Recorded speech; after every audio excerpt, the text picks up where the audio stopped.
আসসালামু আলাইকুম। কি খবর তোমার, কেমন আছো সবাই? তো আজকে আমরা আমাদের লাইভে আসতে একটু দেরি হয়ে গেল। আমরা 6টায় লাইভে আসতে চাইছিলাম, প্রায় 10 মিনিট লেট হয়ে গেল একটু সমস্যার কারণে। সমস্যা নাই, আমাদের আমাদের আজকের রুটিনের মধ্যে যে আলোচনার টপিক ছিল তা হলো যে আইসিটি এবং ইংরেজি, এই দুইটা টপিক ছিল। এবং আমরা মূলত এই যে অপটিমিস্ট আশাবাদী যে পেজ, এই পেজে এটা আলোচনা করতে চাইছিলাম। আর আগেই বলে দিই যে আমাদের কিন্তু দুইটা পেজে ক্লাস নেওয়া হয়, যেটা অপটিমিস্ট আশাবাদী, এটাতে এইচএসসি একাডেমিক যে সাবজেক্টগুলো আছে এইগুলোর উপর আমরা ক্লাস নেব। আর অপটিমিস্ট যে এডমিশন ওয়ার যে পেজটা আছে ওইটাতে শুধু আমরা এডমিশন রিলেটেড যে ক্লাসগুলো আছে সেখানে প্রতিদিন লাইভ ক্লাস নেব। এবং সে লাইভ ক্লাসের রুটিনগুলো তোমরা যেখান থেকে দেখতেছ, যে পেজ থেকে, সেখানে কিন্তু পেয়ে যাবা। তো এই রুটিনগুলো অনুযায়ী আমরা প্রতিদিন ধারাবাহিকভাবে সন্ধ্যা 6টা থেকে 7টায় আমরা ক্লাসগুলো প্রোভাইড করব। তো তার ধারাবাহিকতায় আজকে আমরা তোমাদের আইসিটি এটা নিয়ে হাজির হয়েছি। এবং আমরা সামনের সপ্তাহে, আগামী সপ্তাহে মূলত আইসিটি নিয়ে আলোচনা করব না, তখন আমরা মূলত চেষ্টা করব বাংলা, এই যে ইংরেজি যে রয়েছে, ইংরেজি বিষয়ে নিয়ে আলোচনা করার। তো আজকে মূলত আমরা আইসিটি নিয়ে আলোচনা করব এবং আমরা প্রথম অধ্যায় থেকে শুরু করব। এভাবে আমরা সম্পূর্ণ আইসিটি বইটা তোমাদের লাইভ ক্লাস, ফ্রি লাইভ ক্লাসের মাধ্যমে শেষ করে দেব। আশা করি তোমরা শেষ পর্যন্ত পাশে থাকবা। তো আইসিটি বইটা পড়ার আগে আইসিটি বিষয়ে কয়েকটা আমরা সিক্রেট আগে সর্বপ্রথম শেয়ার করি। সিক্রেট বলতে কি, যে বিষয়গুলো ফলো করলে তুমি আইসিটি বইয়ে ভালো কিছু করতে পারবা। তো কী কী বিষয়গুলো আমাদের সর্বপ্রথম আইসিটি বইয়ে ফলো করতে হবে? দেখো, তুমি আইসিটিতে সৃজনশীল পাওয়ার জন্য, সৃজনশীল কমন পাওয়ার জন্য যদি তোমার যদি এরকম চিন্তাভাবনা থাকে যে আমি কম পড়ে আইসিটিতে সৃজনশীল ভালো কমন পেতে চাই, এজন্য তোমাকে বিগত সালের যে কোশ্চিনগুলো আছে, সর্বপ্রথম বিগত সালের কোশ্চিনগুলা সবগুলা যতগুলো আছে, বিশেষ করে 3 বছরের, বেশি না, বিগত কত বছর, 3 বছরে তুমি কোশ্চিনগুলো খেয়ে ফেলবা।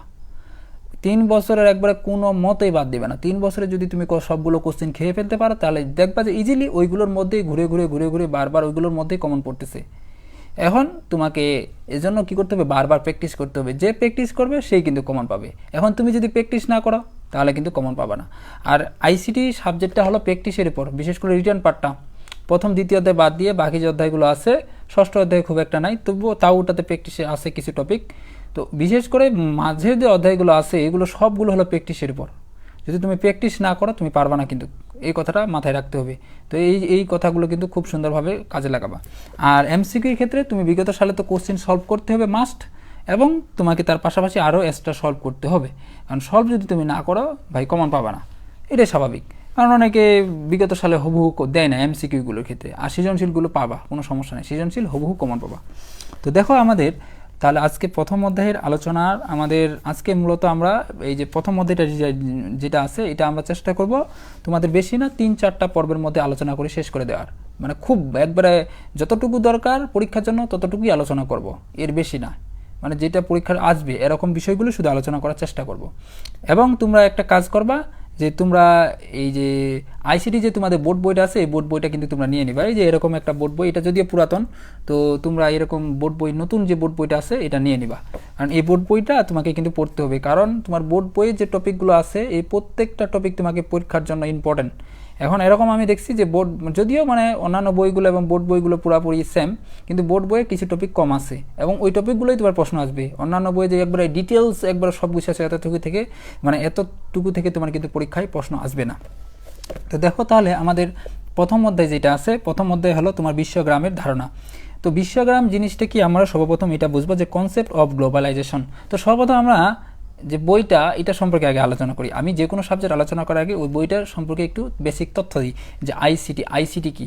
আইসিটি এটা হলো information and communication technology. ICT পূর্ণরূপ কি আমরা জানি যে আইসিটি পূর্ণরূপ হলো ইনফরমেশন অ্যান্ড কমিউনিকেশন টেকনোলজি। তো এটা আমাদের ভালোভাবে জানতে হবে। এটা অনেক সময় পরীক্ষায় আমাদের অনেকবার আসছে যে আইসিটি পূর্ণরূপটা, এবং আমরা অনেকে বলতে পারি না, কিন্তু এই জন্য অনেকটা সমস্যা হয়ে যায় আমাদের। তো এখানে আমাদের আরেকটা বিষয় রয়েছে, আইসিটি আমরা কেন পড়বো, বা এটা আমাদের পার্সোনাল লাইফে আমাদের বা আমাদের ব্যক্তিগতভাবে এটা কি দরকার। তো দেখো, অন্যান্য সাবজেক্টের বাস্তবধর্মী ব্যবহারটা কম। যে আফিফা নূর বলছে, হাই ভাইয়া, হ্যালো ভাইয়া, কি অবস্থা তোমাদের, কেমন আছো? তো ক্লাসটা শেষ পর্যন্ত থাকো, অনেকটা লাভ হবে আশা করি। তো দেখো, যেটা বলতে চাইছিলাম, আইসিটির ক্ষেত্রে তোমাদের যে জিনিসটার এটা পার্সোনাল লাইফে বা আমাদের ব্যক্তি জীবনে যে জিনিসটা হেল্প করে অন্যান্য সাবজেক্টে মানে থেকে কিন্তু অতটুকু আমরা হেল্প পাই না। কেননা বর্তমান যে যুগটা এখন আসতেছে ভবিষ্যতে, এখন এই যুগটা কিন্তু আমাদের তথ্য প্রযুক্তির যুগ। তথ্য প্রযুক্তির যুগ বলতে কীরকম, এখন আমরা যে যুগের মধ্যে আস্তে আস্তে যাচ্ছি, মানে ভবিষ্যৎ যে প্রজন্ম, এই প্রজন্মে তুমি যদি তথ্য প্রযুক্তি সম্পর্কে তোমার যদি জ্ঞান কম থাকে, মানে বিভিন্ন ধরনের তথ্য প্রযুক্তি রিলেটেড বিভিন্ন বস্তু, তাহলে কিন্তু তুমি সেই জগৎ থেকে অনেকটাই পিছিয়ে যাবা। তুমি এখন নিজেই দেখো, তুমি যে আসো, তুমি নিজেই দেখো, তুমি যদি ভালো কিছু একটা অভিজ্ঞতা তোমার যদি তথ্য প্রযুক্তি রিলেটেড বিষয়ের উপর না থাকে, মনে করো তুমি ভালোভাবে মোবাইল ইউজ করতে পারো না, মোবাইলে বিভিন্ন ফাংশন সম্পর্কে ভালো জানো না, দেখো তুমি অন্য 10 জনের চেয়ে অনেকটুকু পিছিয়ে গেছো। যে মোবাইল ভালো ফাংশন সম্পর্কে জানে, মোবাইলে ভালো কিছু বিষয়গুলো জানে তথ্য প্রযুক্তির এখানে, কারণ তুমি মোবাইলে চাইলে কিন্তু সব কিছু করতে পারবা। এই টপিকটা কিন্তু প্রথমকার সাথে অনেক মিল পাবা, কথাগুলো আমার ভালো করে বুঝো। আমি প্রথমে জাস্ট বেসিক ধারণা দেওয়ার চেষ্টা করতেছি, এই যে তথ্য প্রযুক্তি আইসিটি রিলেটেড যে বইটা আছে, এটা আমাদের বাস্তব জীবনে কোথায় কাজে লাগে, এই বিষয়টা শুধু জাস্ট ধারণা দেওয়ার চেষ্টা করতেছি, এরপরে আমরা বিস্তারিত আলোচনা করব। তো দেখো, এই যে আমরা মোবাইলটা যেটা আছে একটা ছোট একটা ডিভাইস মোবাইল, এই মোবাইলটাকে কাজে লাগিয়ে কিন্তু তুমি চাইলে হাজার হাজার কোটি কোটি টাকা ইনকাম করতে পারো। অসম্ভব কোনো কিছু না, কারণ তোমাকে জানতে হবে, প্রসেস জানতে হবে। মোবাইলে অনেক কিছু আছে, যেমন মোবাইলে তোমার আউটসোর্সিং করার ব্যবস্থা আছে, চাইলে তুমি আরও বিভিন্ন ধরনের কাজ করতে পারবা। কিন্তু মানে অসংখ্য আছে, অনলাইনে ওয়েবসাইট আছে যেগুলোতে তুমি ইজিলি কাজ করে তুমি উপার্জন করতে পারবা, আরও বিভিন্ন ধরনের কাজ করতে পারবা। যেমন অনেকে এরকম বর্তমান যে যুগটা এখন দেখতেছি, আরও তুমি অনলাইনে দেখবা যে অসংখ্য এমন মানুষ আছে যারা অনলাইনে শুধু জাস্ট তোমার বিভিন্ন ধরনের কন্টেন্ট ক্রিয়েটর করে বা বিভিন্ন ধরনের মানুষদেরকে পড়িয়ে বা যেভাবেই হোক, মানে অনলাইনের মাধ্যমে মূলত তথ্য প্রযুক্তিকে ব্যবহার করে তারা কিন্তু প্রচুর প্রচুর টাকা ইনকাম করতে পারতেছে। তো এখন তারা এটা ব্যবহার জানে বলেই তো তারা পারতেছে, যদি না জানতো তাহলে কি হইতো না কিন্তু। তো ওই জন্য আমাদের তথ্য প্রযুক্তি কিন্তু ব্যবহার জানতে হবে। এটা আরও বাস্তব জীবনে বিভিন্ন ক্ষেত্রে আমরা ব্যবহার করি, বিভিন্ন জায়গায়। এটা কিন্তু সবগুলো কিন্তু আমাদের আলোচনার মধ্যে আছে যে বাস্তব জীবনে আমরা কোথায় কোথায় তথ্য প্রযুক্তি ব্যবহার করতেছি, আমাদের এটা কী কী কাজে আসতেছে। এটা কিন্তু বিফলে না কখনো। যেমন আমাদের প্রথম অধ্যায়ে এই টপিক আছে, দ্বিতীয় অধ্যায়ে যে টপিকগুলো আমরা পাবো, এগুলো সবগুলো আমরা বাস্তব জীবনে ইউজ করি। তৃতীয় অধ্যায়ে যে পাবো বিষয়গুলো, যেমন বাইনারি, অক্টাল, এগুলো কিন্তু বাস্তব জীবনে ইউজ করা হয়। যেমন একটা কম্পিউটার কিন্তু সবসময় বাইনারি সংখ্যা বুঝে, অন্যান্য সংখ্যা কিন্তু বুঝে না, তো বাস্তব জীবনে ইউজ করা হয় না নাই। তো এরকম তুমি আইসিটি যে বইটা আছে, এর সংক্ষিপ্ত কথা যদি বলতে চাই আমি, সম্পূর্ণ বইটাই তোমার বাস্তব জীবনে কাজে লাগবে। ওই জন্য এই বইটাকে অবহেলা করবে না, বিশেষ করে যারা সায়েন্সের আছে তাদের জন্য খুবই খুবই গুরুত্বপূর্ণ। কেন? কারণ এই বইটাই তোমরা যদি ভালোভাবে পড়ো, আমাদের পরবর্তীতে যখন অনার্সে উঠবা, এই বইটা কিন্তু তোমার পুরোপুরি কাজে লাগবে। এটা দরকার লাগে কিন্তু সায়েন্সের ক্ষেত্রে বিশেষ করে বেশি আরও। ওরা যদি ওদের একটা ডিপার্টমেন্টে আছে, এই যে কম্পিউটার ইঞ্জিনিয়ারিং রিলেটেড, মানে ইঞ্জিনিয়ারিং রিলেটেড একটা ডিপার্টমেন্ট আছে, কি জানি আমার নামটা এই মুহূর্তে মনে নেই, আমি তো মানবিকের, তো ওই ডিপার্টমেন্টের ক্ষেত্রে এই বইটা অনেকটা দরকার লাগে আর কি। তো দেখো, আমাদের তাহলে আলোচনা তাহলে শুরু করি। কিছু কথা আর কি বেসিক আগে বললাম। তো সর্বপ্রথম আমি আমার পরিচয়টা দিয়ে দিই। আমি বর্তমানে বরিশাল বিশ্ববিদ্যালয়ে অধ্যয়নরত আছি। তো তাহলে আমরা আলোচনা আমাদের শুরু করি। তো বিশ্বগ্রামের ধারণা দেখো, এখন বিশ্বগ্রাম জিনিসটা কি আমরা সর্বপ্রথম এটাই বুঝি। দেখো, বিশ্বটাকে, পুরা বিশ্ব যে আছে আমাদের বিশ্বটা, এই বিশ্বটাকে একটা গ্রামের সাথে তুলনা করা। কীরকম বিষয়টা দেখো, যে আমরা বিশ্বটাকে নর্মালি আমরা কিন্তু একটা মানুষ, মনে করো আমি আছি এখানে বাংলাদেশে, আরেকজন আছে মনে করো যুক্তরাষ্ট্র বা কানাডা, যে কোনো দেশে আর কি হোক। তো এখন আমি চাইলে কিন্তু, যদি তথ্য প্রযুক্তি না থাকতো, মনে করো তথ্য প্রযুক্তি নাই, তাহলে কিন্তু আমি চাইলে কিন্তু তার সাথে কিন্তু আমার যোগাযোগ করা কখনো সম্ভব নয়, পসিবল কখনোই কিন্তু তার সাথে আমি চাইলেও যোগাযোগ করতে পারবো না, সম্ভবই না। কিভাবে করবো আমি? কোনো তো মাধ্যম নাই, উপায় নেই। তো এখন এই বিশ্বগ্রাম, এই ধারণাটা যে সর্বপ্রথম নিয়ে আসেন যে বিশিষ্ট কানাডিয়ান একজন দার্শনিক, তার নাম হলো হার্বার্ট মার্শাল ম্যাকলুহান। তিনি সর্বপ্রথম এই ধারণাটা নিয়ে আসেন। তিনি কি ধারণা দেন? তিনি বলেন যে পুরো বিশ্বটাকে একটা গ্রামের মতো করব, এবং এই গ্রামটা করা হবে কিভাবে? তথ্য প্রযুক্তি বিভিন্ন ধরনের মাধ্যমগুলো ব্যবহার করে। অর্থাৎ পুরো বিশ্বটাকে, যেমন একজন মানুষ গ্রামে থাকলে, তোমরা যদি গ্রামে থাকো বা যেখানে থাকো, শহরে থাকো বা যেখানে হোক, মানে সবাই যদি একসাথে থাকো, তাহলে তুমি কিন্তু একটা মানুষকে ওইখান থেকে ডাকলে সহজে সে কিন্তু শুনতে পাই। তুমি যদি তাকে বলো যে তোমাদের আজকে দুপুরে খাবার কী হয়েছে, আমাকেও খাবার দাও, এরকম, বা তোমাদের আজকে কী সমস্যা, কোনো সমস্যা হয়েছে নাকি, তোমাদের আজকে কি কোনো এই কী কাজ চলতেছে, কী করতেছো না করতেছো, মানে তুমি চাইলে যে কোনো মুহূর্তে, যেমন তোমার পাশের বাসা থেকে খবরাখবর নিতে পারো, তাদের সাথে সেখান থেকে ডাক দিলে সে শুনতে পায়, তার সাথে কথা বলতে পারো। ঠিক তেমনিভাবে বিশ্বগ্রামের ক্ষেত্রেও এরকম অবস্থা হবে, অর্থাৎ তুমি চাইলে যে কোনো মুহূর্তে যে কোনো সময় বিশ্বের বিভিন্ন ধরনের বিশ্বের যে কোনো প্রান্তে মানুষদের সাথে যোগাযোগ করতে পারো, কথা বলতে পারো, তথ্য আদান প্রদান করতে পারো, শেয়ার করতে পারো। বিষয় হলো এটা। আশা করি বিষয়টা বোঝা গেছে তোমাদের। বিশ্বগ্রাম জিনিসটা মূলত কি বোঝাচ্ছে? বিশ্বগ্রাম মূলত বোঝাচ্ছে পুরো বিশ্বটাকে একটা গ্রামের সাথে কি করা, তুলনা করা, অর্থাৎ পুরো বিশ্বটা হবে একটা কি গ্রামের সমতুল্য। অর্থাৎ পুরো বিশ্বটায় আমরা চাইলে নিমিষের মধ্যে পুরো বিশ্বে মানে এত দূর দূরান্ত মানুষ থাকা সত্ত্বেও তাদের সাথে সহজে যোগাযোগ করতে পারবো, তাদের সাথে কানেক্টিভিটি আমাদের থাকবে। বিষয়টা বুঝতে পারছো আশা করি। তো এরপরে দেখো আমাদের এই গ্লোবাল ভিলেজ, এই যে আমাদের বিশ্বগ্রাম বিষয়টা আছে, এই বিষয়টাকে অনেকগুলো উপাদান সাথে জড়িত। উপাদান বলতে কি, মানে এই যে আমরা পুরো বিশ্বটাকে যে মানুষের সাথে যে নিমিষের মধ্যে বা যে কোনো মুহূর্তে তার সাথে একজন মানুষ আরেকজন মানুষের সাথে যে যোগাযোগ করতে পারতেছে, তো এখন এটা কি এমনিতে পাচ্ছে? এমনিতে কিন্তু না। এটা এখন আমাদের যোগাযোগের যে মাধ্যমগুলো, মানে যোগাযোগের যে উপাদানগুলো, কি কি বিষয়ের উপাদানের সমন্বয়ে আমরা এগুলো যোগাযোগ করতেছি, মানে এই উপাদানগুলো আমাদের নিয়ে এখন আলোচনা হবে। মানে কি কি বিষয়ের উপর আমরা এগুলো মূলত যোগাযোগ করছি, যে একজন বিশ্বগ্রাম যে আমাদের হচ্ছে পরিণত, মানে বিশ্বের যে কোনো প্রান্তে যে মানুষগুলো আছে এগুলোর ক্ষেত্রে আমরা কি কি উপাদানগুলো মূলত ব্যবহার করি, অর্থাৎ বিশ্বগ্রামের ধারণা সংশ্লিষ্ট প্রধান উপাদানগুলো আমাদের কি কি আছে, মানে কি কি এই বিষয়গুলো আছে। তো এগুলো বিভিন্ন ধরনের আছে, তার মধ্যে আমাদের টেলিযোগাযোগ আছে, তারপর হলো তথ্য যোগাযোগ আছে, তারপরে হলো যাতায়াত আছে। তো মূলত এগুলোকে তিনটা ভাগে নর্মালি মূলত ভাগ করা যায়, কিন্তু এগুলো বিশ্বগ্রামের আরও অনেকগুলো বিষয় রয়েছে যেগুলোর ক্ষেত্রে আমরা এটা মূলত ব্যবহার করে থাকি। তো সর্বপ্রথম যে বিষয়টা রয়েছে সেটা হলো যোগাযোগ। দেখো, বিশ্বগ্রাম প্রেক্ষিতে যোগাযোগের ব্যবস্থা বলতে এখন একই সঙ্গে তথ্য আদান প্রদান কিংবা ভাব বিনিময়কে বোঝায়। যেমন আমরা যে কথা, লিখন কিংবা অন্য কোনো উপাদানের মাধ্যমে তথ্য আদান প্রদান, এই যোগাযোগ এবং এই যোগাযোগই হচ্ছে বিশ্বগ্রামের ধারণার প্রধান উপাদান। কিরকম বিষয়টা দেখো, যে আমরা চাইলে কিন্তু নিমিষের মধ্যে একটা মানুষের সাথে আরেকটা মানুষ কিন্তু যোগাযোগ করতে পারি কিনা। মনে করো তুমি এখন আছো কোন জায়গায়, আমি জানি না কিন্তু তুমি কোন জায়গায় যে আসো, তো আমি আছি কিন্তু বরিশালে। তো এখন আমি কিন্তু চাইলে এখান থেকে তোমার সাথে কিন্তু এই যে কথা বলে একটা কমিউনিকেট কিন্তু করতে পারতেছি না নাই। তো একটা কিন্তু কথা আদান প্রদান হচ্ছে, তথ্য আদান প্রদান হচ্ছে। তো একটা যোগাযোগ, এটা একটা যোগাযোগ না, যোগাযোগের মাধ্যম। তো এইরকম আমরা এটা কিন্তু যে কোনো জায়গায় করতে পারি। এটা তুমি বিদেশে হতে পারো, যে কোনো জায়গায় যেখান থেকে আমরা এরকম বিভিন্ন তথ্য প্রযুক্তি উপাদানের মাধ্যমে বিভিন্ন ধরনের তথ্য প্রযুক্তি, এই বিশ্বগ্রামের কিন্তু অনেকগুলো এই তথ্য প্রযুক্তির উপাদানও কিন্তু আছে, মানে যে উপাদানগুলোর জন্য আমরা এই বিশ্বগ্রামটা প্রতিষ্ঠা করে থাকি। যদি এটা একটু স্কিপ করে ফেলছি, সেগুলোর মধ্যে আমরা বলতে পারবো হার্ডওয়্যার, সফটওয়্যার, তারপরে ইন্টারনেট সংযুক্ততা, তারপরে ডেটা বা ইনফরমেশন, তারপর হলো মানুষের জ্ঞান ও সক্ষমতা। মানে অর্থাৎ এই বিষয়গুলো যদি থাকে তাহলে আমরা ইজিলি একটা মানুষের সাথে আরেকটা মানুষের যোগাযোগ করতে পারবো, তথ্য আদান প্রদান করতে পারবো, অর্থাৎ মূলত বিশ্বগ্রাম যে ব্যবস্থাটা এটা প্রতিষ্ঠা করতে পারবো। এই হলো বিশ্বগ্রামের মূলত উপাদানগুলা, প্রধান যে উপাদানগুলা, এই হলো বিষয়। তো এরপরে দেখো আমরা যেটা বলছিলাম যোগাযোগ। তো যোগাযোগের মধ্যে আমাদের অনেকগুলো, এগুলোর মধ্যে আবার ভাগ আছে। কীরকম ভাগ বিষয়টা দেখো, যোগাযোগ আমরা দুই ভাগে মাধ্যমে করতে পারি। একটা হলো একটা তার নির্ভর টেলিফোন ছিল, আর বর্তমানে হলো টেলিযোগের মাধ্যমে।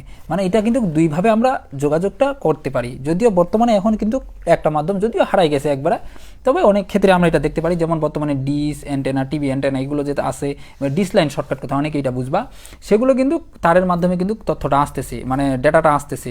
কিন্তু আগে টেলিফোনের মাধ্যমে যে কথা বলতাম আমরা, টেলিফোনে কিন্তু এইরকম ডেটাটা আদান প্রদান হইতো। কিন্তু বর্তমানে আমরা মোবাইল ফোনের মাধ্যমে ইজিলি কিন্তু এক প্রান্ত থেকে অন্য প্রান্তে সহজে মানুষদের সাথে আমরা কমিউনিকেট করতে পারছি, যোগাযোগ করতে পারতেছি, কোনো কিন্তু আমাদের ঝামেলা হচ্ছে না। তো এইরকম আমাদের এই যোগাযোগের মাধ্যমগুলো হলো মূলত দুইটা। যেমন আমরা এই যে যদি বলি যে তারবিহীন মাধ্যমে বলতে পারি, সেটা হলো টেলিফোন, তারপর মোবাইল ফোন, তারপর হলো রেডিও, টেলিভিশন, এগুলো কিন্তু তোমার রেডিও, এগুলো কিন্তু তোমার তার লাগে না। আর টেলিভিশনে যদি তুমি ডিস নাও তাহলে কিন্তু তোমার তার লাগে, যেমন ওয়াকিটকি, এগুলো কিন্তু তার লাগে না, এগুলো তারবিহীন মাধ্যম। তো এটা মূলত দুইটাই হয়ে থাকে, তোমার তারযুক্ত হতে পারে, তারবিহীন হতে পারে, মানে যোগাযোগের জন্য দুইটা মাধ্যমেই তোমার ব্যবহার করা হয়ে থাকে।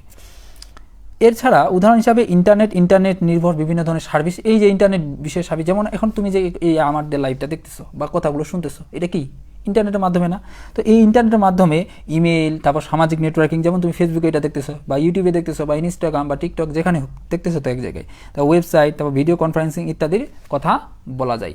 মানে এগুলো মূলত আমাদের যোগাযোগের একটা মাধ্যম, মানে এগুলো ইউজ করে আমরা সহজে মানে আমাদের দেশের বসবাসকৃত মানুষদের সাথে অন্যান্য দেশের মানুষদের সহজে আমরা কমিউনিকেট করতে পারতেছি, তার সাথে যোগাযোগ করতে পারতেছি, তথ্য আদান প্রদান করতে পারতেছি, এবং এটাই আমাদের মূলত বিশ্বগ্রাম প্রতিষ্ঠা করতেছে এইভাবেই।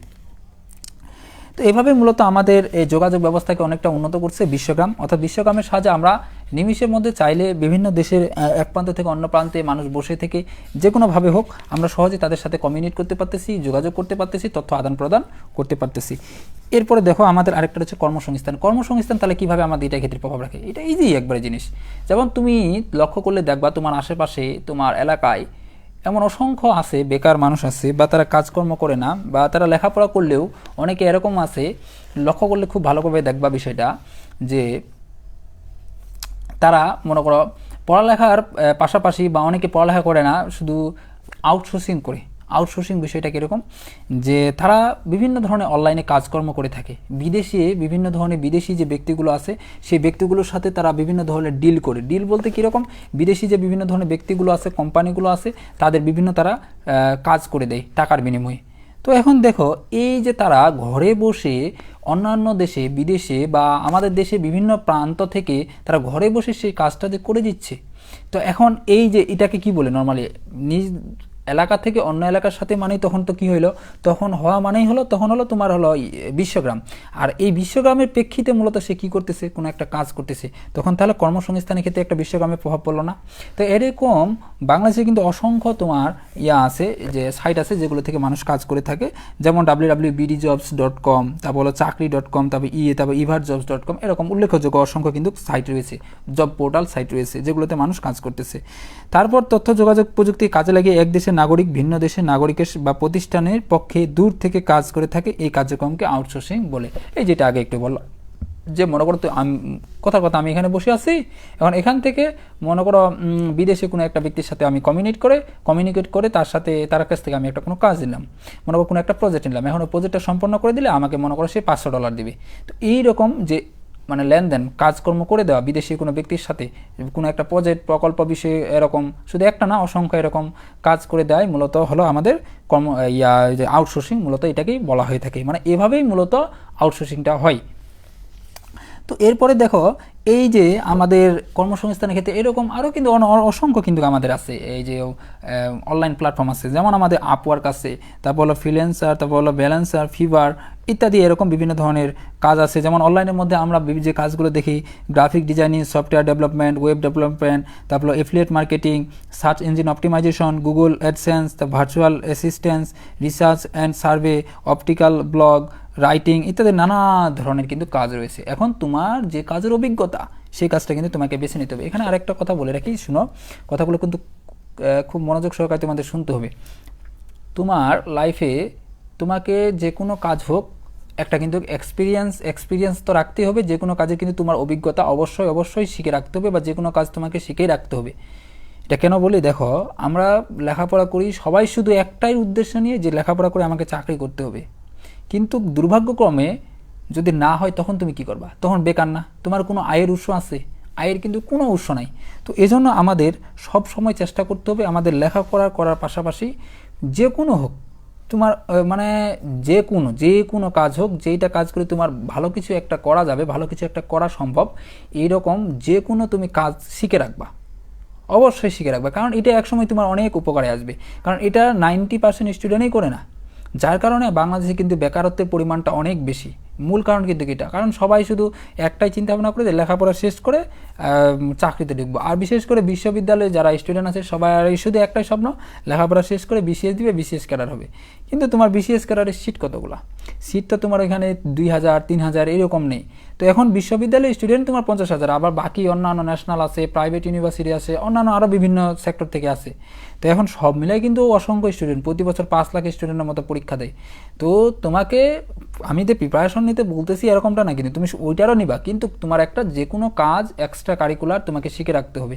একটা মানে শুধু একটা যে করতে হবে এটা আবার বলি না, তুমি পারলে আরও 10টা শিখো, তোমার সেটা একসময় কাজে দিবে অনেকটা। আর আমরা এটাই করি না, এটাই হলো সবচেয়ে বড় ভুল আমাদের। কিন্তু এটা করতে হবে, নতুন কিছু জিনিস শিখে রাখতে হবে, যেটা আমাদের পরবর্তী লাইফে কিন্তু অনেকটাই কাজে দিবে। তুমি এরকম দেখতেছো না, এখন বর্তমান যুগে তুমি দেখো তোমার আশেপাশে অসংখ্য মানুষ লেখাপড়া না করে কিন্তু ভালো কিছু করতেছে। কেন? মূল কারণ কি? মূল কারণ কি শুধু পড়ালেখা করলেই তাদের কি ওই জায়গায় যেতে পারতো? মূল কারণ কিন্তু এটা না। মূল কারণ তারা কিছু একটা শিখে রাখছে। পড়ালেখা করতে করতে তারা পড়ালেখা করতে পারে নাই, বাদ দিছে। তার মানে বাদ দেওয়া মানে কি জীবন ধ্বংস? তারা কিন্তু হাল ছাড়ে নাই, তারা অন্য কোনো একটা কাজে যোগ দিছে, ওই কাজটা ভালোভাবে শিখছে। তো ওই জন্য বলতেছি তোমরা এখন থেকেই লেখাপড়ার পাশাপাশি কোনো কিছু একটা শিখে রাখবা। দেখবা যে এটা এক সময় এখন শিখতেছো, মনে হয় তোমার মনে হবে যে এটা খুব ছোট জিনিস, এটা মনে করো যে খুব একটা প্রভাব ফেলতেছে না, কিন্তু এক সময় এই ছোট জিনিসটা এক সময় অনেক বড় হয়ে যাবে। এটা স্বাভাবিক, কারণ ওইটা অভিজ্ঞতা হতে হতে তুমি এক সময় একবার প্রফেশনাল হয়ে যাবা। এখন নর্মাল, কিন্তু এক সময় প্রফেশনাল হয়ে যাবা, এটাই স্বাভাবিক। শুরুতে কেউ কোনো কাজে একবারে পাকাপোক্ত থাকে না, শুরুতে কিন্তু সবাই সেই কাজে কিন্তু দুর্বলই থাকে। তো এরপর এটা হলো মূলত এইভাবেই আমাদের যে কর্মসংস্থান আছে, কর্মসংস্থান আমাদের বিশ্বায়নের ক্ষেত্রে প্রভাব রাখে। এরপরে আমাদের আরেকটা রয়েছে হলো শিক্ষা। শিক্ষার ক্ষেত্রে আমাদের এই যে বিশ্বায়ন যে বিষয়টা রয়েছে, গ্লোবাল ভিলেজ যে বিষয়টা, এটা আমাদের কিভাবে প্রভাব রাখে দেখো। তো আমরা বর্তমানে এখন এটা সহজ উদাহরণ বলা যেতে পারে। এখন যে আমি যে কথা বলতেছি, তোমরা যে আমার কথা শুনতেছ, তো এখন আমি কিন্তু বসে আছি বরিশালে, তোমরা কিন্তু দেশের বিভিন্ন প্রান্তে বসে আছো। তো তোমরা কিন্তু আমার বরিশাল থেকে কিন্তু বিভিন্ন প্রান্তেতে আমার কথাগুলো কিন্তু ইজিলি শুনতে পাচ্ছ। তো এখন এটা কিসের মাধ্যমে? এটা হলো অবশ্যই বিশ্বায়নের মাধ্যমে। তো বিভিন্ন এর জন্য তোমার তথ্য মানে আইসিটি রিলেটেড বিভিন্ন ধরনের জিনিসপত্র দরকার হয়েছে, যেমন ইন্টারনেট কানেকশন দরকার হয়েছে, আরও বিভিন্ন ধরনের তোমার কানেকশনের জন্য অর্থ লাগছে। যেটাই হোক, মানে মূলত তুমি সহজেই কিন্তু আমার কথাগুলো এখান থেকে কিন্তু আরেক জায়গায় শুনতে পারতেছো। তো এটা মূলত কিসের মাধ্যমে সম্ভব হচ্ছে? এটা বিশ্বায়নের মাধ্যমে। বিশ্বায়ন যদি এই জিনিসটা যদি না থাকতো আমাদের, তাহলে আমরা কিন্তু এই যে এক জায়গা থেকে অন্য জায়গায় আমরা কিন্তু সহজে কিন্তু এই যে বিভিন্ন ধরনের তথ্য কিন্তু গ্রহণ করতে পারতাম না। এইটাই মূলত শিক্ষার ক্ষেত্রে আমাদের প্রভাব রাখতেছে। এবং বর্তমানে এইটার জন্য অনেকগুলো কিন্তু তোমার মাধ্যম চলে আসছে। যেমন আমরা যেমন ফেসবুক লাইভ, এটাই একটা বলতে পারি। তারপর হলো গুগল মিট, তারপর হলো যে জুম রয়েছে, আমরা তারপর হোয়াটসঅ্যাপ, মেসেঞ্জার, এরকম বিভিন্ন ধরনের কিন্তু মাধ্যম রয়েছে, যেগুলোর মাধ্যমে আমরা সহজে কিন্তু আমাদের যে শিক্ষার ব্যবস্থাটা, যেমন তোমরা অসংখ্য আছো যে শিক্ষকরা তোমাদের জুমে ক্লাস নেয়, ফেসবুক লাইভে ক্লাস নেয়, এরকম দেখবা কিন্তু। তো এখন শিক্ষাটাকে আমরা কি করতেছি, আমরা কিন্তু এটাকে কিন্তু যদি বাংলায় আমরা বলি, সেটা কিন্তু দূরশিক্ষা বলা হয়ে থাকে কিন্তু এটা, মানে অর্থাৎ আমরা ঘরে বসে কিন্তু অনেক দূর থেকে কিন্তু আমরা সেই শিক্ষাটা কিন্তু নিতে পারতেছি। মানে তুমি চাইলে ঘরে বসে দেশের বিভিন্ন প্রান্ত থেকে ভালো ভালো শিক্ষকদের মাধ্যমে সহজে কিন্তু সেই তথ্যটা কিন্তু নিতে পারতেছো। এই জন্য বলা যায় যে শিক্ষাক্ষেত্রে আমাদের এই যে বিশ্বায়নটা অনেক গুরুত্বপূর্ণ প্রভাব রাখে। তো এভাবে আরও বিভিন্ন ধরনের আমরা শিখতে পারি। যেমন এখানে তোমাদের কিছু বিষয় রয়েছে যে বিশেষত কম্পিউটার, তারপর ইন্টারনেট ও ওয়েব ব্যবহার করে শিক্ষা কার্যক্রম পরিচালনা পদ্ধতিকে আমরা ই লার্নিং বলি। এই যে ই লার্নিং বলতে হলো ইলেকট্রনিক লার্নিং, যেটার পূর্ণরূপ আর কি। অর্থাৎ আমরা কম্পিউটার, ইন্টারনেট ইত্যাদি ব্যবহার করে, এই যে তোমরা যখন এখন মোবাইল বা কম্পিউটার যেটা হোক ব্যবহার করে কিন্তু তোমরা কিন্তু শিক্ষা নিচ্ছ কিন্তু একটা, যেটাই হোক আমার কথাগুলো যে 2-4টা একটা কিন্তু শুনতেছো, তো এর মাধ্যমে একটা শিক্ষা হচ্ছে না। আর এটাকে ই লার্নিং বলা হয়ে থাকে, যেটাকে বাংলায় হলো ইলেকট্রনিক লার্নিং। আর ই লার্নিং এমন একটি প্রযুক্তি শিক্ষণ পদ্ধতি যেখানে অনলাইনে শিক্ষক ও শিক্ষার্থীরা যে কোনো অবস্থায় থেকে পারস্পরিক মিথস্ক্রিয়া পাঠদান কার্যক্রম করা সম্ভব হতে পারে। অবশ্যই বিষয়টা কীরকম দেখো, তুমি কিন্তু চাইলে যে কোনো মুহূর্তে কিন্তু আমার কমেন্ট করতে পারতেছো, এবং আমি কিন্তু সেটা কি করতে পারতেছি, জবাব দিতে পারতেছি। আর যদি তোমরা গুগল মিট বা জুমে আরও ক্লাস নাও, যেগুলোতে কিন্তু সরাসরি একবারে সুযোগ রয়েছে, সরাসরি বলতে কীরকম, এখানে কিন্তু ফেসবুক লাইভে তোমাদের কিন্তু কমেন্ট করতে হয়, তারপরে আমি কমেন্ট দেখি, তারপর রিপ্লাই দিতে হয়। কিন্তু জুম বা গুগল মিট যে মাধ্যমগুলো আছে, এগুলোতে কিন্তু তুমি সরাসরি কিন্তু একবারে কথা বলতে পারতেছো। মনে করো একটা শিক্ষক তোমার সামনে দাঁড়িয়ে আছে, সেই শিক্ষক যেমন তুমি ক্লাসে মনে করো প্রশ্ন করতেছো, শিক্ষক সাথে সাথে কথা বলার সাথে, ঠিক তেমনিভাবে এখানেও কিন্তু তুমি একইভাবে করতে পারতেছো। তো বিষয়টা তোমার গ্লোবালাইজেশনের কারণে, বিশ্বায়নের কারণে কতটা সহজ করে দিয়েছে। মানে ইজিলি একটা মানুষ, একটা স্টুডেন্ট সহজে কিন্তু ঘরে বসে বিভিন্ন প্রান্ত থেকে তার তথ্যগুলো, বিভিন্ন ধরনের শিক্ষা কিন্তু সে গ্রহণ করতে পারতেছে। এরপরে দেখো চিকিৎসার ক্ষেত্রে আমাদের বিশ্বায়নটা কী প্রভাব রাখে। চিকিৎসার ক্ষেত্রে আমাদের বিশ্বায়নটা যেভাবে প্রভাব রাখে, এটা সহজ ভাষায় বলতে গেলে, আমাদের দেখো দেশি যে বড় বড় বিভিন্ন ধরনের যদি কোনো সমস্যা হয়, যখন দেশের ডাক্তারগুলো আমাদের সেই সমস্যাটা সমাধান করতে পারে না, তখন কিন্তু তারা কিন্তু বিদেশে বিভিন্ন ধরনের ব্যক্তিদের কাছে বা বিভিন্ন ধরনের প্রতিষ্ঠানের কাছে কিন্তু তখন তার পরামর্শ নেয় যে এটা কী করা যাবে না, এটা কীভাবে কী করব না করব। বা অনেক সময় এরকমও হয় চিকিৎসার ক্ষেত্রে, আমি দেখছি মানে এই বিষয়টা অনেক সময় ইউজ করে, যে মনে করো আমি এখান থেকে পরামর্শ দিচ্ছি, ওনারা ওইখান থেকে আমি মনে করো এখান থেকে বলতেছি, বরিশাল থেকে আছে, মনে করো আমি ডিরেক্ট করতেছি কোনো একটা বিষয়, ওনারা মনে করো ঢাকায় আছে, ওইখান থেকে আমি বলতেছি যে এভাবে করো, এভাবে এটা কাজ করো, একটা অপারেশন এভাবে করো, এভাবে করো, ওরা কিন্তু ওইভাবে করতেছে। তো এখন বিশ্বায়নের কারণে কিন্তু সহজে নিমিষে কিন্তু তারা আমার যে কথাগুলা তারা কিন্তু আমি এখানে বসে আছি ঠিক আছে, কিন্তু এখান থেকে কিন্তু তারা ওইখানে রূপান্তর করতে পারতেছে।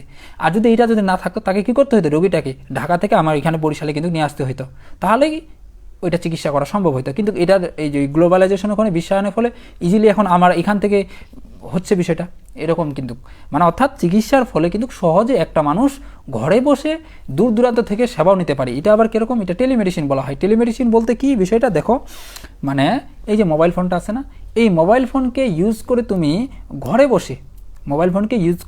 ঘরে বসে বিভিন্ন দেশের প্রান্ত থেকে ডাক্তারদের কাছ থেকে তুমি ডাক্তার যারা আছে, অভিজ্ঞ মানুষ আছে ডাক্তার যারা, তাদের কাছ থেকে কিন্তু তুমি পরামর্শ নিতে পারো। কী পরামর্শ নিবা, যে আমার এই সমস্যা, আমি কিভাবে কি করতে পারি, আমার এখন কি করা দরকার।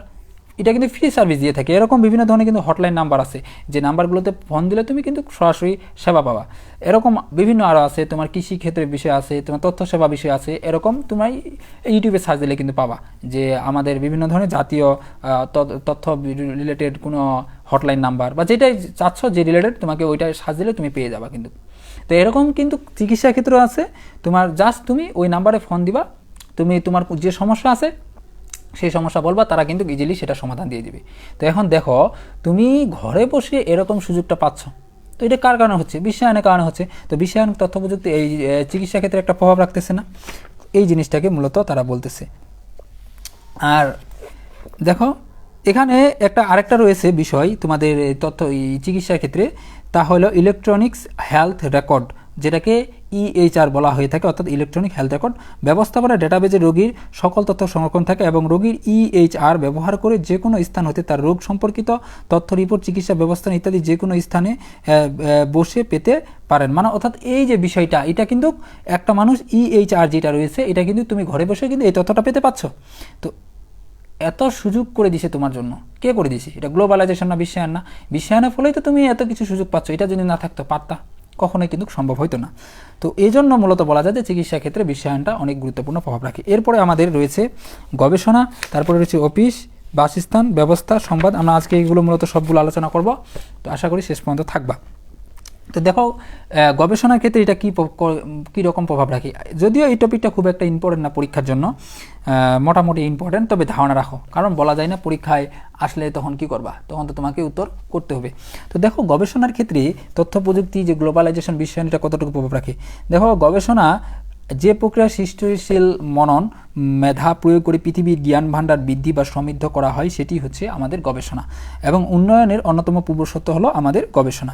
গবেষণা বলতে কি? গবেষণা বলতে কোনো একটা বিষয়কে নিয়ে চর্চা করা, সেটা আরও ভিতরে প্রবেশ করা। মানে কোনো একটা বিষয় তোমাকে বললো, ওইটা তুমি আরও গবেষণা করতে, ওইটার সত্য অনুসন্ধান করতে গেলা, যে ওইটা আরও কী হইতে পারে বাস্তবে, এই রকম যে বিষয়টা, সেটাকে মূলত আমরা গবেষণা বলে থাকি।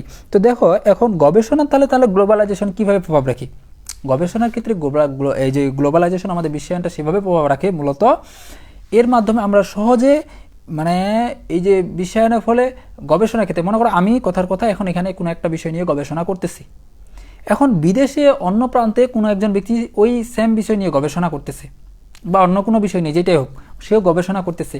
এখন আমার যে গবেষণার বিষয়বস্তু, এখন আমি যদি তাকে, আমি মনে করো করে ফেলছি আগে গবেষণাটা, এখন সে নতুন করে শুরু করতেছে অন্য কোনো একজন ব্যক্তি, তো এখন আমি সহজে কিন্তু অনলাইনের মাধ্যমে, এই যে গ্লোবালাইজেশনের মাধ্যমে আমার যে গবেষণাটা, তাকে কিন্তু রিপোর্টটা জানাইতে পারি যে তুমি এভাবে করো, এটা করো, বা বিভিন্ন ধরনের ওয়েবসাইট অনলাইনে বিভিন্ন ধরনের পাওয়া যায়, যেটার মাধ্যমে সহজে একজন মানুষ কী করতে পারে, এই যে ওয়েবসাইটে বিভিন্ন তথ্য থেকে, ওয়েবসাইট থেকে বিভিন্ন ধরনের সেই রিলেটেড বা সেই গবেষণা রিলেটেড বিভিন্ন ধরনের তথ্য কিন্তু কালেক্ট করতে পারে, বা বিভিন্ন ধরনের পত্র পত্রিকা, আরও বিভিন্ন ধরনের তথ্য আছে, যেখান থেকে একজন মানুষ চাইলে সহজে কিন্তু সেখান থেকে ইন্টারনেটের মাধ্যমে, তথ্য প্রযুক্তির মাধ্যমে, বিশ্বায়নের মাধ্যমে বা বিশ্বায়নকে কাজে লাগিয়ে সে সহজে কিন্তু সে গবেষণা রিলেটেড সকল তথ্য কিন্তু সংগ্রহ করতে পারতেছে। তার মানে গবেষণার ক্ষেত্রে আমাদের কিন্তু বিশ্বায়নটা অনেকটা প্রভাব ফেলতেছে। এরপর হলো অফিসে আর কি বলবো, বর্তমানে যে অফিসগুলো রয়েছে, অফিসগুলো হলো তথ্য প্রযুক্তি রিলেটেড। তুমি চাইলে ঘরে মানে বাসায় বসে থেকে অফিসটা কিন্তু কন্ট্রোল করতে পারতেছো, যে অফিসে কী হচ্ছে না হচ্ছে, কোথায় কী হচ্ছে না হচ্ছে। এবং বর্তমানে এখন মানে অনলাইনটা এমন যুগ হয়ে গেছে বিশ্বায়নটা, যে অফিসের বিষয়টা কিন্তু অনেকটা একবারে গ্লোবালাইজেশনের মধ্যে পরিণত হয়েছে। এটা কীরকম দেখো, উত্তর আমেরিকার সাথে আমাদের প্রায় 12 ঘন্টার সময় কিন্তু একটা পার্থক্য আছে। থাকার কারণে দুই মহাদেশে দুই অফিস কিন্তু রেখে কয়েক শিফটে সেদিন দিন রাত্রির মিলে 24 ঘন্টা কিন্তু কাজ করতে পারে। মানে তাদের যখন রাত আমাদের দিন তখন রাত, তো একটা সমস্যা না। তো গুগল সম্পর্কে আমরা অনেকে অবহিত আছি, ড্রপ বক্স, তারপর গুগল ড্রাইভ, এই যে বিষয়গুলো রয়েছে এগুলোর ক্ষেত্রে আমাদেরকে বিষয়টা একবারে যদি খুলে বলতে চাই, শোনো যে কি বিষয়টা, যে অফিসগুলোতে বর্তমানে আমাদের এই যে বিশ্বায়নকে কাজে লাগিয়ে সহজে কিন্তু আমরা কি করতে পারতেছি, আমাদের তথ্যগুলা এই অফিসের আমাদের যে কাজকর্মগুলো সঠিকভাবে কিন্তু করতে পারতেছি। কীরকম বিষয়টা দেখো, আমি মনে করো বিদেশি কোনো একটা প্রতিষ্ঠানের সাথে কাজ করতেছি, তো এখন বিদেশি কোনো একটা প্রতিষ্ঠানে কাজ করব, তো আমার এখানে মনে করো একটা অফিস আছে, তো এখন এই বাংলাদেশ থেকে আমি মনে করো তাদের সাথে কাজ করব, আমার বাংলাদেশি অফিস, তো আমি চাইলে কিন্তু সহজে কিন্তু তার সাথে কমিউনিকেট করতে পারতেছি না, কোনো মাধ্যম আছে নাই। কিন্তু বিশ্বায়নের ফলে আমি কিন্তু তাদের সাথে সহজে কিন্তু যোগাযোগ করতে পারতেছি, কথা বলতে পারতেছি, তাদের বিভিন্ন ধরনের তথ্যগুলো, তাদের কাজ, প্রজেক্ট সবগুলো কিন্তু আদান প্রদান করতে পারতেছি। এখন তারা যদি আমাদের এই বিশ্বায়ন সুবিধা না থাকতো, আমরা কি তথ্যগুলো আদান প্রদান করতে পারতাম? আমার অফিসটা তখন কোথায় নিয়ে যেতে হতো? আমার বাংলাদেশ থেকে অফিসটা তখন তাদের এই যে দেশে যুক্তরাষ্ট্র বা কানাডা বা যুক্তরাজ্য বা আমেরিকা, ফ্রান্স, যে দেশে বলো না কেন, সেখানে কিন্তু নিয়ে যাওয়া লাগতো। সেখানে নিয়ে গেলেই তবে আমার কাজকর্ম হয়তো, নতুবা কিন্তু আমাদের কাজকর্ম হতো না। কেন? কারণ আমি তো তথ্য পাচ্ছি না, তাদের কাজ পাচ্ছি না, তার প্রজেক্ট পাচ্ছি না, কারণ তথ্য প্রযুক্তির মাধ্যমে তো আমরা পাচ্ছি, এবং এটার জন্য আমাদের কি বিশ্বায়নটা দরকার। তো ওইভাবে কিন্তু আমাদের বিশ্বায়নটা অফিস ক্ষেত্রে কিন্তু অনেকটা প্রভাব রাখতেছে। এরপর হলো বাসস্থান। এই যে বর্তমানে আমাদের মৌলিক 6টা অধিকারের মধ্যে একটা হলো বাসস্থান। মৌলিক 6টা অধিকার কি বলতো তোমাদের? এটা প্রশ্ন। মৌলিক মানুষের জীবনে যে মৌলিক যে চাহিদা যেটা রয়েছে, মৌলিক চাহিদা 6টা, সেটা কি কি, সেটা কিন্তু সবাই কমেন্টে জানাবা, দেখি কার মাথায় আছে। তো এখন তার মধ্যে একটা হলো কি আমাদের বাসস্থান। মৌলিক যে অধিকার রয়েছে আমাদের 6টা, তার মধ্যে হচ্ছে বাসস্থান। তো এখন বাসস্থানের ক্ষেত্রেও আমাদের তথ্য প্রযুক্তিটা অনেকটা কাজে লাগছে, এবং এর মাধ্যমে আমরা সহজে কি করতে পারতেছি, বিশ্বে বিভিন্ন দেশে বসবাস যে মানুষগুলো রয়েছে এগুলোর মাধ্যমে আমরা সহজে বিশ্বায়নকে কাজে লাগিয়েও আমরা বাসস্থানটা নিয়ন্ত্রণ করতে পারতেছি, এবং সহজে কিন্তু মানুষদের সাথে আমরা যোগাযোগ করতে পারতেছি তথ্য প্রযুক্তিটাকে কাজে লাগিয়ে। মূলত সবগুলো যে আমরা এতগুলো যে টপিক আলোচনা করলাম, এগুলো সবগুলো কিন্তু আমরা তথ্য প্রযুক্তিকে ব্যবহার করছি। যেমন আমি সবগুলো কথার মধ্যে একটাই কথা টানছি, কিন্তু বিশ্বায়ন, এই মাধ্যমে আমরা সহজে বিশ্বায়নের মাধ্যমে এটা করতে পারতেছি। এটা তো বিশ্বায়নটা আসতে কোথা থেকে? তথ্য প্রযুক্তির মাধ্যমে না? বিশ্বায়নটা কিসের সাথে রিলেটেড? তথ্য প্রযুক্তি। অর্থাৎ তথ্য প্রযুক্তির মাধ্যমেই মূলত এই সবগুলো কাজ কিন্তু করা হচ্ছে। আমি কিন্তু কথাটা কিন্তু একটু ঘুরাই বলছি, অনেকে কনফিউশন লিখতে পারে, সবাইকে মনে করতে পারে যে বিশ্বায়নটাই মনে হয় এখানে প্রধান। বিশ্বায়নটা ঠিক আছে, কিন্তু বিশ্বায়নের মূল উৎস কি? তথ্য প্রযুক্তি। এখন মূলত তথ্য প্রযুক্তিকে কাজে লাগিয়েই মূলত এই সমস্ত কাজকর্ম কিন্তু করা হচ্ছে। আশা করি তোমরা বিষয়টা বুঝতে পারছো। তো দেখো, যেমন তথ্য প্রযুক্তি আমরা এই কাজে লাগিয়ে এটাকে ব্যবহার করে আমরা কি করতে পারতেছি, রিমোট কন্ট্রোল পদ্ধতিতে নিরাপত্তা ব্যবস্থা নিশ্চিতকরণ করতে পারতেছি। অর্থাৎ এখানে আমি বসে বাসার বিভিন্ন ধরনের কাজকর্ম করতে পারতেছি। কাজকর্ম বলতে কীরকম, মানে বাসাটাকে তুমি নিয়ন্ত্রণ করতে পারতেছো, বাসায় কোথায় কী হচ্ছে না হচ্ছে সব কিছু দেখতে পারতেছো।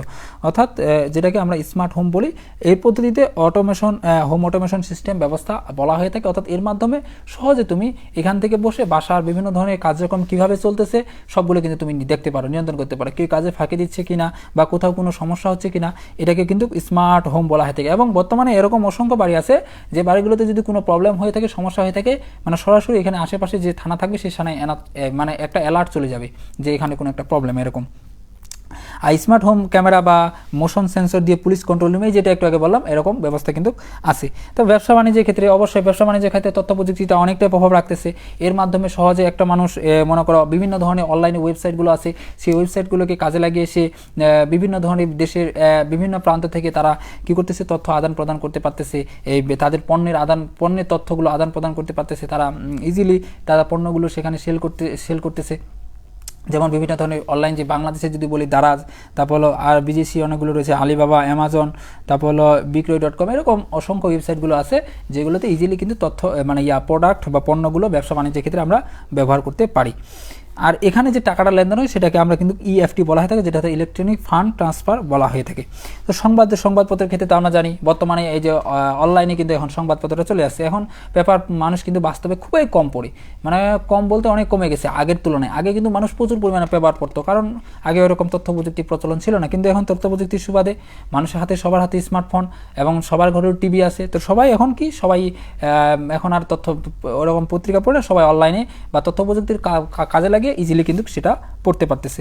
তো তারপরে এরপর রয়েছে হলো বিনোদন ও সামাজিক যোগাযোগ। বিনোদন ও সামাজিক যোগাযোগের ক্ষেত্রে কীরকম বিনোদন, এটা জানি আমরা এখন মোবাইলে চাইলে কিন্তু আমরা যে কোনো মুহূর্তে যে কোনো সময় বিভিন্ন ধরনের অসংখ্য ফানি রিলেটেড ভিডিও বা বিভিন্ন ধরনের সামাজিক বিভিন্ন বিনোদন আমরা কিন্তু সেখান থেকে নিতে পারি, যেগুলোর মাধ্যমে আমরা কিন্তু আমাদের যে বিনোদনের যে আকাঙ্ক্ষাটা আছে সেটা আমরা পূরণ করি। অর্থাৎ মূলত তথ্য প্রযুক্তিকে কাজে লাগিয়ে আমাদের যে বিনোদন রয়েছে আমরা সেই বিনোদনটা নিয়ে থাকি, এবং এই তথ্য প্রযুক্তিকে কাজে লাগিয়ে আমরা বিভিন্ন ধরনের সামাজিক যোগাযোগও করে থাকি। কেমন, যখন এখন আমরা এই যে ফেসবুক আছে, ফেসবুক, মেসেঞ্জার, হোয়াটসঅ্যাপ, বিভিন্ন ধরনের সামাজিক যোগাযোগ সাইট রয়েছে, এগুলোর মাধ্যমে আমরা সহজে কী করতেছি, বিভিন্ন মানুষগুলো যারা আছে তাদের সাথে কিন্তু আমরা কমিউনিকেট করতেছি, যোগাযোগ করতেছি। তথা এটা কীভাবে হচ্ছে, তথ্য প্রযুক্তি। তো তথ্য প্রযুক্তিকে কেন্দ্র করেই মূলত আমরা বিনোদন বা সামাজিক যোগাযোগ করতে পারতেছি। এটা যদি না থাকতো, আমরা পারতাম, কখনোই কিন্তু সম্ভব হতো না। তার মানে আমাদের বিনোদন ক্ষেত্রেও তথ্য প্রযুক্তি অনেকটা ভূমিকা রাখতেছে। এরপর হলো সাংস্কৃতিক বিনিময়। তো সাংস্কৃতিক বিনিময় বিষয়টা কি কীরকম দেখো, এখানে কিন্তু একটা বিষয় আছে, অনেকের মধ্যে এটা কনফিউশন হবে যে সাংস্কৃতিক এবং সংস্কৃতি দুইটার মধ্যে কিন্তু একটু পার্থক্য আছে। দেখো, সংস্কৃতি মানে হলো মানুষের হলো আচার আচরণ, চাল চলন, আর সংস্কৃতি মানে হলো মানুষের গান বাজনা, মানে বিনোদন যেটাকে বলা হয়। তো সাংস্কৃতিক বিনিময় বলতে কি, মানে সংস্কৃতি এক এক অঞ্চলে কিন্তু এক এক রকম। বিষয়টা খুব ভালোভাবে বুঝো। দেখো, এখন যুক্তরাষ্ট্রে তাদের যে সাংস্কৃতিক বিষয়টা, ওইটা আমাদের দেশে কিন্তু আলাদা। তো এই তথ্য প্রযুক্তি কল্যাণে এখন কিন্তু তাদের যে সংস্কৃতি, তাদের যে কালচার, সেটা কিন্তু আস্তে আস্তে কিন্তু আমাদের দিকেও কিন্তু চলে আসতেছে। তো এটা মূলত কার মাধ্যমে হচ্ছে, তথ্য প্রযুক্তি। অর্থাৎ তথ্য প্রযুক্তিকে কাজে লাগিয়ে আমরা ইজিলি কিন্তু এই বিষয়গুলো তাদের কাছ থেকে শিখতে পারতেছি, জানতে পারতেছি, অন্যান্য দেশের কালচারগুলো। যদিও এটা অনেকটা খারাপ প্রভাব পড়তেছে, কিন্তু তাদের অনেক কালচার কিন্তু আসতেছে। এখন এগুলোর মধ্যে যেগুলো পজিটিভ আমাদের সেগুলো নিতে হবে, যেগুলো নেগেটিভ ওইগুলো বাদ দিতে হবে, এটাই হলো কথা। তাদের কালচারের মধ্যে যেগুলো আছে, যেমন তারা কালচারের মধ্যে তাদের ধরতে পারি, তারা বসে থাকে না, তারা বিভিন্ন ধরনের পরিশ্রমী হয়ে থাকে, তারা বিভিন্ন ধরনের তাদের যে কাজগুলো, কর্মগুলো, আমরা এগুলো নিতে পারি। তো আমরা সবসময় নিব হলো পজিটিভ বিষয়গুলো, নেগেটিভ বিষয়গুলো কখনো নিব না। তো এখন মূলত আমরা যে বিষয়গুলো এতক্ষণ আলোচনা করতেছিলাম, যা হইল যে প্রথম যে বিষয়টা ছিল হলো বিশ্বায়নের ধারণা, গ্লোবালাইজেশন যেটাকে বলি, মানে সহজে মানুষ বিশ্বে যোগাযোগ করতে পারে। এরপর হলো যোগাযোগ, এরপর আমরা তারপর যে বিষয়গুলো আলোচনা করছি, অর্থাৎ যোগাযোগ, তারপর হলো তোমার হলো কর্মসংস্থান, শিক্ষা, চিকিৎসা, তারপর হলো গবেষণা, তারপর হলো অফিস, তারপর হলো বাসস্থান, তারপর ব্যবসা বাণিজ্য, তারপর হলো সংবাদ, তারপর বিনোদন ও সামাজিক যোগাযোগ, সাংস্কৃতিক বিনিময়। এই যে টপিকগুলো আলোচনা করলাম, এগুলো মূলত ছিল আমাদের তথ্য প্রযুক্তির উপর এদের কী প্রভাব রয়েছে, অর্থাৎ তথ্য প্রযুক্তির মাধ্যমে আমরা কিভাবে এগুলোকে ব্যবহার করতেছি, অর্থাৎ মূলত তথ্য প্রযুক্তিকে কাজে লাগিয়ে আমরা কিভাবে যোগাযোগ করতেছি। আমি কিন্তু প্রত্যেকটা কথার ক্ষেত্রে একটা এখানে টান নিয়ে আসছি, তা হলো যে বিশ্বগ্রাম বিষয়টা। মানে বিশ্বগ্রাম কেন প্রত্যেকটা ক্ষেত্রে আনছি, কারণ প্রত্যেকটা ক্ষেত্রে কিন্তু বিশ্বগ্রামের প্রভাবটা আছে, তুমি লক্ষ্য করলে খুব ভালোভাবে বুঝবা।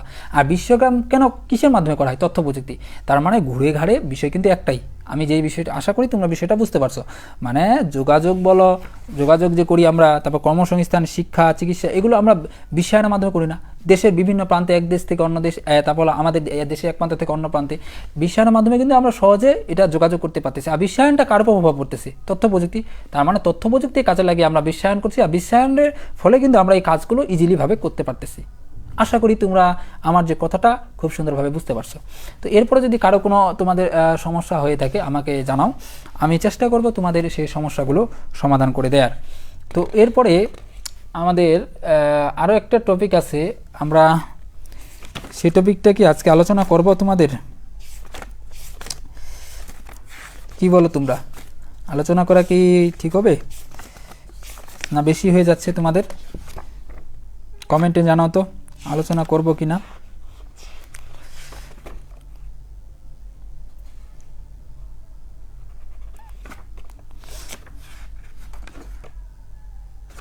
তো আমরা এখানে তাহলে আজকের এই পর্বটা আমাদের এখানে শেষ করতেছি, কারণ অনেক বড় হয়ে যাবে, লম্বা হয়ে যাবে। আমরা কালকে বলতে কি আগামী আবার সপ্তাহে এটা আলোচনা করব। তবে আগামী সপ্তাহে আমাদের ইংরেজির উপর ক্লাস হবে, কারণ আমরা ভাগ করে নিয়েছি, একদিন ইংরেজি এবং একদিন আইসিটি নেব, এভাবে আমরা মূলত নেব। অর্থাৎ আগামীকাল আমাদের শুধু ইংরেজি ক্লাস হবে, সেটা হলো এডমিশনের।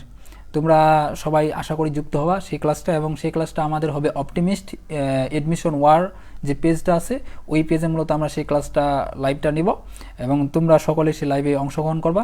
তো আজকে আমরা এখানেই মূলত আমাদের লাইভটা সমাপ্ত করলাম। তো আমাদের আগামী যে সপ্তাহে মনে করো আগামীতে যে ক্লাসটা হবে ভার্চুয়াল রিয়েলিটির পর, এটা কিন্তু পরীক্ষার জন্য খুবই ইম্পর্টেন্ট, কারণ এখান থেকে সৃজনশীল আসার সম্ভাবনা 99%। তো আশা করি সবাই সেখানে যুক্ত থাকবা। আজকে মূলত আমরা এখানে শেষ করতেছি। তো সবাই ভালো থাকো, সুস্থ থাকো। তো দেখা হচ্ছে তোমাদের সাথে আগামীকাল আশাবাদী অপটিমিস্ট যে এডমিশন ওয়ার পেজ আছে সেই পেজে ইংলিশ ক্লাস নিয়ে। তো সবাই ভালো থাকো, ততক্ষণ পর্যন্ত সুস্থ থাকো, খোদা হাফেজ, আসসালামু আলাইকুম।